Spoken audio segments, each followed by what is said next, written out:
ನಿನ್ನೆ ಕುಮಾರಸ್ವಾಮಿ ಅವರು ಹೇಳಿದ್ದನ್ನು ಗಮನಿಸಿರ್ಬೋದು ಅಂತ ಹೇಳಿದ್ರೆ ಕುಮಾರಸ್ವಾಮಿ ಅವರು ಹೇಳಿದ್ದನ್ನ ಗಮನಿಸಿದ್ದೀವಿ. ಮೊದಲಿಂದ ಕೂಡ ನನ್ನ ಜೈಲಿಗೆ ಹಾಕಿಸಲೇಬೇಕು ಅಂತೇಳಿ ಭಾಳ ಸಂಕಲ್ಪ ಮಾಡಿ ಷಡ್ಯಂತ್ರ ನಡೆಸ್ತಾ ಇದ್ದಾರೆ. ಒಳ್ಳೆಯದಾಗಲಿ ಅವ್ರಿಗೆ, ಅವರ ಆಸೆ ಯಾವ ವ್ಯಕ್ತಪಡಿಸಿದ್ದಾರೆ, ಏನೇನು ಮಾತಾಡ್ತಾ ಇದ್ದಾರೆ ನನಗೆಲ್ಲ ನಾನು ಹಬ್ಬ ಆಗಲಿ ಉತ್ತರ ಕೊಡ್ತೀನಿ. ಭವಿಷ್ಯ ನುಡಿತಾ ಇದ್ದಾರೆ ಅಂತ ಸರ್, ಭವಿಷ್ಯ ನುಡಿತಾ ಇದ್ದಾರೆ ಕುಮಾರಸ್ವಾಮಿ ಅವರು ಅಂತ. ಮೊದಲಿಂದ ಕೂಡ ಕುಟುಂಬದ ನನ್ನ ಮೇಲೆ ದೊಡ್ಡ ಷಡ್ಯಂತ್ರ, ಇವತ್ತೇನಲ್ಲ, ಹಿಂದೆ ನನ್ನ ತಂಗಿ ಮೇಲೆ, ನನ್ನ ತಮ್ಮನ ಮೇಲೆ, ಎಲ್ಲರ ಮೇಲೂ ಈ ರೀತಿ ಹಿಂದೆ ಚೀಫ್ ಮಿನಿಸ್ಟರ್ ಆಗಿದ್ದ ಪ್ರಯತ್ನ ಮಾಡಿದ್ರು. ಅದಾದಮೇಲೆ ಬೇಕಾದಷ್ಟು ಕೇಸ್ಗಳು ಹಾಕ್ಸಿದ್ರು. ಈಗೂ ಮಾಡ್ತಾ ಇದ್ದಾರೆ ಅಂತ ಅವರೇ ಹೇಳಿದ್ದಾರೆ. ಜೈಲಿಗೆ ಹೋಗುವಂಥ ದಿನ ಹತ್ರ ಬಂದಿದೆ ಅಂತ. ಅದಕ್ಕೂ ಉತ್ತರ ಕೊಡ್ತೀನಿ, ಅವ್ರಿಗೂ ಉತ್ತರ ಕೊಡ್ತೀನಿ.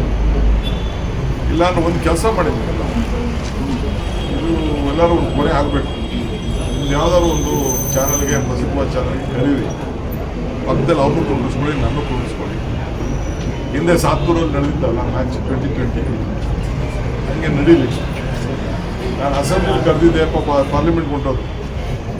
ಇನ್ನು ಬೇರೆ ಅವ್ರ ಪಾರ್ಟಿಯವ್ರ ಜೊತೆ ಮಾತಾಡೋದು ಏನು ಅರ್ಥ ಇದೆ, ಅವರೆಲ್ಲ ನಮ್ಮ ಲೆವೆಲ್ಗೆ ಅಲ್ಲ. ಅದಕ್ಕೆ ಅವ್ರನ್ನೇ ಕರೆದುಬಿಡಿ, ನೀವೆಲ್ಲ ಫಿಕ್ಸ್ ಮಾಡಿಬಿಡಿ. ಆಹ್ವಾನ ಕೊಟ್ಟಿದ್ರಿ ಸರ್, ಆಹ್ವಾನ ಕೊಟ್ಟಿದ್ರಿ, ಬಹಿರಂಗ ಆಹ್ವಾನ ಸರ್. ಭಾಳ ಸತಿ ಅವ್ರಿಗೆ ಆಹ್ವಾನ ಕೊಟ್ಟಿದ್ದೆ, ಈಗೂ ಹೇಳ್ತಾ ಇದ್ದೀನಿ. ಸುಮ್ಮನೆ ಇಟ್ಟೆಡ್ರವ್ರು ಮಾಡೋದಲ್ಲ.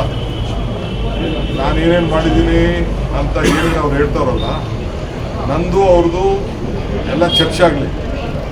ಅವ್ರ ಕುಟುಂಬದ್ದು ನನ್ನ ಹತ್ರ ಇರೋವಂಥ ಅಗಾಧವಾದಂಥ ಭಂಡಾರದಿಂದ ನಾನು ತೆಗಿತೀನಿ, ಅವರು ಎಲ್ಲ ಭಂಡಾರದಿಂದ ತೆಗೆದು ಅವರು ಜನರ ಮುಂದೆ ಇಟ್ಬಿಡಿ. ಸೊ ಜಲ್ದಿ ಪಾಪ ಅವರು ಭಾಳ ಪ್ರಯತ್ನ ಮಾಡ್ತಾಯಿದ್ದಾರೆ. ಅವರೇ ಜಡ್ಜು, ಜೈಲಿಗೆ ಹಾಕೋದು ಅವರೇ ತಾನೇ, ಜಡ್ಜೇ ತಾನೇ ಜೈಲು ಕಳಿಸೋದು, ಅವರೇ ಜಡ್ಜ್ ಆಗ್ಬಿಟ್ಟಿದ್ದಾರೆ. ಜಡ್ಜ್ ಆಗಿರೋರು ಪಾಪ ಕೋರ್ಟ್ಗೆ ಹೋಗ್ತಿದ್ದಾರೆ. ಸರ್, ಬೆಂಗಳೂರಲ್ಲಿ ಸರ್ ಪೀಕ್ ಅವರಲ್ಲಿ ಸಿಂಗಲ್ ಆಗಿ ಕಾರಲ್ಲಿ ಹೋಗ್ತಾ ಇದ್ರೆ ಅದು ಟ್ಯಾಕ್ಸ್ ಏನಾದ್ರು ಡಿಸೈಡ್ ಮಾಡಿದ್ದೀರಾ ಸರ್? ಅವೆಲ್ಲ ಸುಳ್ಳು. ಯಾವ ಟ್ಯಾಕ್ಸು ಇಲ್ಲ, ಯಾವ ಸಿಂಗಲ್ಲು ಇಲ್ಲ, ಏನಿಲ್ಲ. ಕೆಲವು ನಮ್ಮ ಇಂಡಸ್ಟ್ರಿಯಲಿಸ್ಟು ಪಾಪ ಕೆಲವು ನಮ್ಮ ಬೆಂಗಳೂರು ನಾಗರಿಕರಿಗೆ ಒಳ್ಳೇದಾಗಲಿ ಅಂತ ಕೆಲವು ಸಲಹೆ ಮಾಡ್ತೀವಿ ಅಂತ ಹೇಳಿದ್ದಾರೆ. ನನ್ನ ಮತಕ್ಕೆ ಏನು ಬಂದಿಲ್ಲ. ಕೆಲವು ನಾಗರಿಕರು ಕೆಲವು ಬೆಂಗಳೂರು ಬಗ್ಗೆ ಭಾಳ ಆಸಕ್ತಿಯಿಂದ ಕೆಲವೆಲ್ಲ ಸಹಕಾರ ಕೊಡ್ತಾ ಇದ್ದಾರೆ. ಅವರ ಸಲಹೆ ಕೆಲವು ಸಂದರ್ಭದಲ್ಲಿ ಎಕ್ಸಾಮಿನ್ ಮಾಡಿದ್ದಾರೆ. ಪ್ರಸ್ತಾಪ ಇದೆ ಸರ್. ಮುಂದಾಗಿದ್ದೀರಾ ಅಂತ ಬಿಜೆಪಿ ಅವರು ಆರೋಪ ಮಾಡ್ತಾರೆ. ಕನ್ಜಂಕ್ಷನ್ ಟ್ಯಾಕ್ಸ್ ಹಾಕಲಿಕ್ಕೆ ಮುಂದಾಗಿದ್ದಾರೆ. ಬಿಜೆಪಿ ಅವರ ಪ್ಲಾನ್ ಇರಬೇಕು, ಕೇಂದ್ರ ಸರ್ಕಾರದಲ್ಲಿ ಒಂದು ಪ್ಲಾನ್ ಇರಬೇಕು. ನಮ್ಮ ಸರ್ಕಾರದಲ್ಲಿ ಯಾವ ಪ್ಲಾನ್? ಸರ್, ನಿಮ್ಮ ಮನೆ ಸರ್, ನಿಮ್ಮ ಸರ್ಕಾರಿ ನಿವಾಸದ ಮುಂದೆ ಟಾರ್ ಹಾಕಿದ್ರು ಸರ್, ಅದನ್ನೇ ಕಳಪೆ ಕಾಮಗಾರಿ ಮಾಡಿದ್ರು. ವರದಿ ಬಂದ್ಮೇಲೆ ಮತ್ತೀಗ ಹೊಸದಾಗಿ ಟಾರ್ ಹಾಕೋರು ಸರ್. ಇರಲಿ, ಅವ್ರಿಗೆ ಲೈಫೇ ಕಳಪೆ.